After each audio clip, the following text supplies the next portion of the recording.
शाळेपर्यंत शिक्षण फ्री झालेच पाहिजे, झालेच पाहिजे, झालेच पाहिजे, शाळेपर्यंत शिक्षण फ्री झालेच पाहिजे, झालेच पाहिजे, झालेच पाहिजे। देवेंद्र फडणवीस होश में आओ, होश में आओ, होश में आओ, देवेंद्र फडणवीस होश में आओ, होश में आओ, होश में आओ। आरक्षण आमच्या हक्काचे, नाही कुणाच्या बापाचे, अरे बजेट आमच्या हक्काचे, नाही कुणाच्या बापाचे, अरे बजेट आमच्या हक्काचे, नाही कुणाच्या बापाचे। बजेट मध्ये आमच्या हक्काचा वाटा मिळालाच पाहिजे, मिळालाच पाहिजे, मिळालाच पाहिजे, राज्याच्या बजेट मध्ये आमच्या हक्काचा वाटा मिळालाच पाहिजे, मिळालाच पाहिजे, मिळालाच पाहिजे, घरकुल योजनेचा लाभ 5 लाख रुपये झालाच पाहिजे, झालाच पाहिजे, झालाच पाहिजे, घरकुल योजनेचा लाभ 5 लाख रुपये झालाच पाहिजे, झालाच पाहिजे, झालाच अरे बजेट आमच्या हक्काचं, नाही कुणाच्या बापाचे, अरे बजेट आमच्या हक्काचं, नाही कुणाच्या बापाचे। समता सैनिक दलाचा, विजय असो, विजय असो, समता सैनिक दलाचा, विजय असो, विजय असो, समता सैनिक दलाचा, विजय असो, संविधान शिल्पकार डॉक्टर बाबासाहेब आंबेडकरांचा विजय असो, विजय असो, विजय असो, राजश्री छत्रपती शाहू महाराजांचा विजय असो, विजय असो, विजय असो, महात्मा ज्योतिराव फुलेंचा विजय असो, विजय असो, विजय असो। मी प्रदीप मून, समता सैनिक दलाचा सैनिक आहे। शासनाशी आमची अशी मागणी आहे की पागे समितीने जी शिफारस 79 ला केलेली आहे ऑलरेडी, की बजेटमध्ये आमचा लोकसंख्येच्या प्रमाणामध्ये आमचा वाटा हा अर्थसंकल्पामध्ये असला पाहिजे।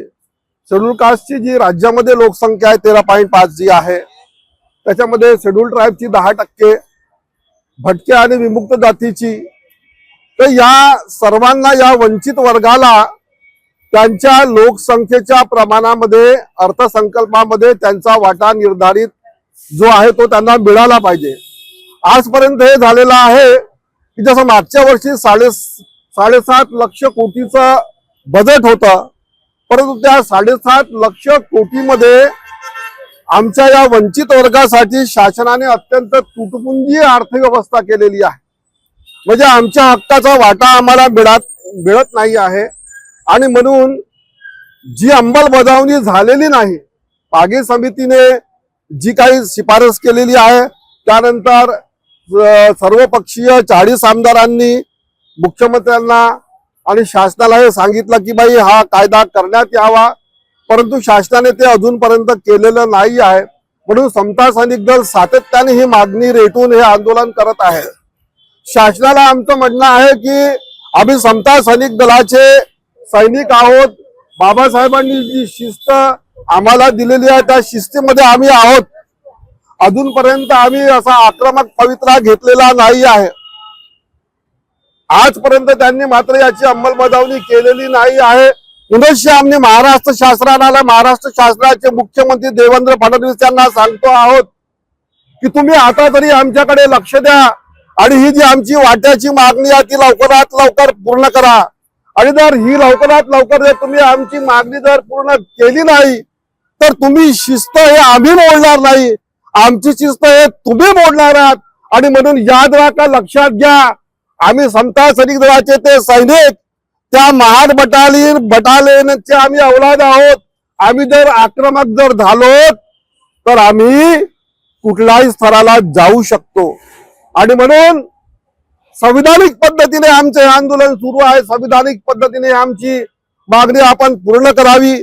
जर या मार्गाने जर ती पूर्ण केली नाही तर आम्हाला आमचा मार्ग बदलवावा लागेल, आणि आम्ही तुम्हाला सांगितलेलं आहे की आम्ही त्या महार बटालियनची औलाद आहोत, आणि मग आम्ही 2 हात करायला मागे पुढे पाहणार नाहीत। म्हणून आमच्या या आंदोलनाची दखल घेऊन आमच्या या वर्षीच्या बजेटमध्ये आमच्या लोकसंख्येच्या प्रमाणामध्ये आमचा वाटा आम्हाला निर्धारित करण्यात यावा, त्याची अंमलबजावणी करण्यात यावी, त्यासाठी कायदा करण्यात यावा। मी मार्शल नागशे बडगे, समता सैनिक दलाचा छोटा सैनिक आहे। गेल्या 20 वर्षापासून आदरणीय मार्शल प्रदीप गायकवाड सर, राष्ट्रीय संयोजक यांच्या मार्फत, समता सैनिक दलाच्या मार्फत आणि यांच्या मार्गदर्शनामध्ये गेल्या 20 वर्षापासून बजेटमध्ये वाटा आणि वाट्यासाठी कायदा याचे आंदोलन सुरू आहे। आज जवळपास 20 वर्ष झाले, परंतु आमचे महाराष्ट्राचे मुख्यमंत्री यांनी आतापर्यंत दखल घेतलेली नाही।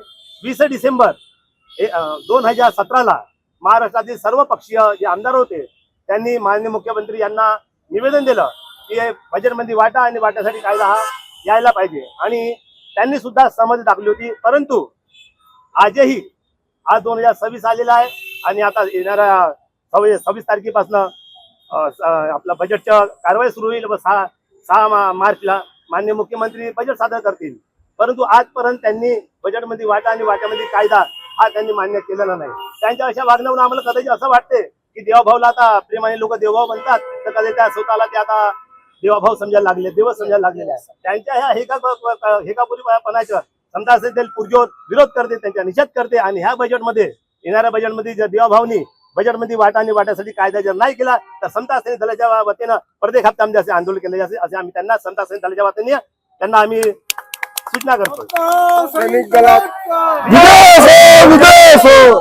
मी ॲडव्होकेट गुणरत्न रामटेके समता सैनिक दलाचा कायदेविषयक सल्लागार म्हणून कार्यरत आहे आणि ही गेल्या अनेक 20 वर्षापासून आम्ही सतत महाराष्ट्र शासन दरबारी बजेटमध्ये आमच्या लोकसंख्येच्या प्रमाणात आमची हिस्सेदारी निश्चित करून बजेटमधील प्रावधानाची योग्य प्रकारे विल्हेवाट व्हावी म्हणून त्याकरिता महाराष्ट्र शासनाने शेजारच्या राज्याप्रमाणे बजेटचा कायदा करावा आणि त्याचे योग्य प्रकारे वाटप करावं ही मागणी धरून आहोत.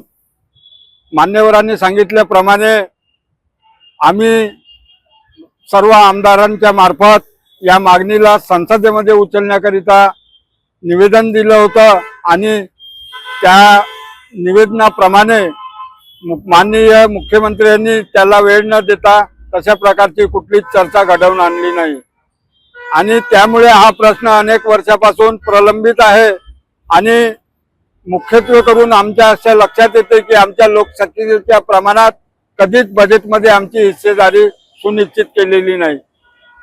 यापूर्वी सांगितल्याप्रमाणे महाराष्ट्र शासनाचा मागच्या वर्षीचा बजेट 7.5 लक्ष कोटी रुपयाचं बजेट होतं. त्यामध्ये फक्त 22,000 कोटी 22,000 लक्ष फक्त अनुसूचित जातीला देण्यात आले आणि बजेट आल्या लगेच 700 कोटी रुपये आपल्या महिलांकरिता जे 1,500 रुपये शासनाने कबूल केले त्याकडे वळवण्यात आले होते आणि दरवर्षी आमच्या लोकसंख्येच्या प्रमाणात एक तर आमची हिस्सेदारी मिळत नाही आणि जी काही मिळते ती सुद्धा आमच्या विकास कार्याकरिता आमच्या मुख्य प्रश्नाकरिता खर्च केला जात नाही आणि त्याप्रमाणे आवंटन सुद्धा केल्या जात नाही. त्यामुळे अनुसूचित जाती जमातीचे विद्यार्थ्यांचे प्रश्न, त्यांचे परदेशी शिक्षणाला जाण्याचे प्रश्न हे तसेच प्रलंबित राहतात आणि जितके मुलं जायला पाहिजे किंवा लाभार्थी व्हायला पाहिजे ते लाभार्थी होत नाही. या बजेटमध्ये जमिनीचे प्रश्न सुद्धा असताना जमिनीवरती सुद्धा शासन लक्ष देत नाही. जसं दादासाहेब गायकवाड योजना अजूनपर्यंत गेल्या कित्येक वर्षापासून तशीच दप्तरी जमा आहे परंतु कुठल्याच कलेक्टरनी त्याची अंमलबजावणी केली नाही. घरकुलाचे प्रश्न, त्यांना जमीन देण्याचे प्रश्न, झोपडपट्ट्याचे प्रश्न ह्या बजेटच्या माध्यमातून अनुसूचित जातीच्या लोकांना घर उपलब्ध करून देण्याची तरतूद असताना योग्य तो बजेट मिळत नसल्यामुळे आम्हाला आमचा विकास साधता येत नाही. आमचे मुलं सतत बेरोजगारीच्या समस्येला तोंड देत असतात, त्यांना रोजगार नसतो हाताशी आणि शिकल्यानंतर सुद्धा त्यांना सतत संकटाला सामना जावं लागते. जर महाराष्ट्र शासनाने आमच्या बजेटमध्ये आमची हिस्सेदारी सुनिश्चित करून आम्हाला लोकसंख्येच्या प्रमाणात बजेट देऊन त्याकरिता कायदा बनवला नाही तर आम्हाला तीव्र आंदोलनाचा पवित्रा घ्यावा लागेल व याकरिता शासन जबाबदार राहील. समता सैनिक दलांचा जय असो. समता जय असो. सैनिक दलाचा जय असो. सैनिक दलाचा जय असो. ते बघा, समता सैनिक दलाच्या वतीने हा जो प्रश्न आज इथे बजेटमध्ये आमचा वाटा आणि वाट्यासाठी कायदा या अनुषंगाने हे जे आंदोलन आज धरणे आंदोलन आज आम्ही इथे जे आयोजित केलेलं आहे या मागील पार्श्वभूमी सरकारने प्रथमतः लक्षात घेतली पाहिजे. राज्यातील 33-34% जनतेचा हा प्रश्न आहे. ही काही साधी सुधी लोकसंख्या नव्हे, 1/3 लोकसंख्येचा हा प्रश्न आहे जे अजूनही दारिद्र्य रेषेखाली शोषित, पीडित, पददलित, मागासलेलं जीवन जगत आहे. यांचा उद्धार व्हावा, यांची प्रगती व्हावं यासाठी सरकारने जी पावलं उचलावयास हवी ती पावलं न उचलता सरकार काय करते आहे, मागच्या वर्षी 7.5 लक्ष कोटींचा जो राज्याचा बजेट होता त्यापैकी जेमतेम तुटपुंजा बजेट आवंटित करायचा आणि त्या बजेटमधूनही मग सगळे पैसे इतर योजनांसाठी वळते करायचे, म्हणजे जेणेकरून संविधानाने जे दिशानिर्देश दिले आहेत की या देशातील शेड्यूल कास्ट, शेड्यूल ट्राईब, विमुक्त भटक्या जाती, विमुक्त भटके, मागासलेला जो प्रवर्ग आहे, या लोकांचा उद्धार व्हावा, या लोकांची प्रगती व्हावी आणि जेणेकरून देशामध्ये सामाजिक आणि आर्थिक न्याय प्रस्थापित व्हावा. मात्र असं हे सरकार करू इच्छित नाहीये. विकासाच्या नावाखाली जे काही भांडवलशाही धार्जीने ब्राह्मणी मनोवृत्ती या देशामध्ये पाहाव्यास मिळते आहे आणि या राज्यामध्ये ती पराकुटी जी आपल्या निदर्शनास येते आहे, हे कशाचं निदर्शक आहे? म्हणजे एकीकडे आम्ही या देशाच्या संविधानाची यथायोग्य अंमलबजावणी करतो आहोत अशी या देशातल्या, या राज्यातल्या जनतेच्या डोळ्यामध्ये अशी धूळफेक करायची, सांगायचं एक आणि करायचं दुसरंच, ही जी बाब आहे, आम्ही समता सैनिक दलाच्या वतीने प्रकर्षाने या सरकारच्या निदर्शनास आणून देऊ इच्छितो की कृपया तुम्ही हे असं नीच मनोवृत्तीचं कृत्य तुम्ही कदापि करता कामा नये. संविधानाच्या माध्यमातून या देशातील SC, ST, OBC, विमुक्त भटक्या जाती, पददलित, मागास, शोषित, वंचित या सगळ्या लोकसमूहामध्ये जो एक प्रकारचा सामाजिक करार झाला, या देशातल्या साधन संपत्तीवर कोणाचा वाटा किती असावा हे ज्या अर्थी या संविधानाने एक प्रकारे या देशामध्ये त्याचा पायंडा घालून दिलाय, तो करारनामा आहे. या करारनाम्याची पायमल्ली जर सरकार करत असेल तर आम्ही सरकारला ठामपणे सांगू इच्छितो की संविधानाच्या शिल्पकाराने या देशातील जनतेला, या तमाम भारतीयांना हे सांगितलं आहे की सरकार जर का न्याय हक्काविरुद्ध जर येत असेल तर आम्ही बंड करून उठलो पाहिजे. त्याच्यामुळे आम्ही सरकारला हे नम्रपणे चर्चेच्या मार्गाद्वारे आम्ही त्यांना सांगू इच्छितो की कृपया तुम्ही इमाने इतबारे संविधानाच्या अंमलबजावणीला गांभीर्याने घ्या. 20 पागे समितीने जे तुम्हाला ज्या सूचना केल्या आहेत सरकारला शासन दरबारी, त्याची काटेकोर अंमलबजावणी व्हावी व आमचा वाटा बजेट मधला निश्चित करावा आणि त्या वाट्यासाठी इतर राज्यांमध्ये ज्याप्रमाणे कायदा करण्यात आला आहे, मग तेलंगणा असेल, आंध्र प्रदेश असेल, कर्नाटक असेल, इतर राज्यामध्ये ज्याप्रमाणे कायदा करण्यात आला तशीच तरतूद याही शासनाने करावी, ही आमची प्रमुख इथे मागणी आहे. एवढं इथे मी आपल्या पुढे सांगू इच्छितो. मी रंजना वासे, समता सैनिक दल महिला विंगची अध्यक्ष आहे आणि मी या आंदोलनाच्या माध्यमाने सरकारला सांगू इच्छिते की ज्याप्रमाणे ते SC, ST या समूहाला मिळालेला बजेट ते इकडे तिकडे वाटून देतात आणि त्यांच्यासाठी, त्या समाजासाठी इतकी दलदल आहे, इतके शोषित वर्ग आहे आणि त्यांच्यासाठी सुधारण्याचं एकही कार्य ते करून नाही राहिले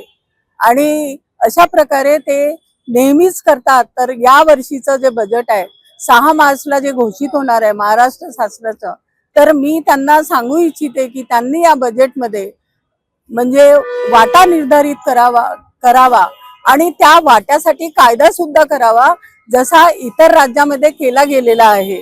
तामिळनाडू, आंध्र प्रदेश, तेलंगणा, कर्नाटक, ओरिसा या राज्यामध्ये या समूहासाठी एक कायदा तयार करण्यात आला आहे.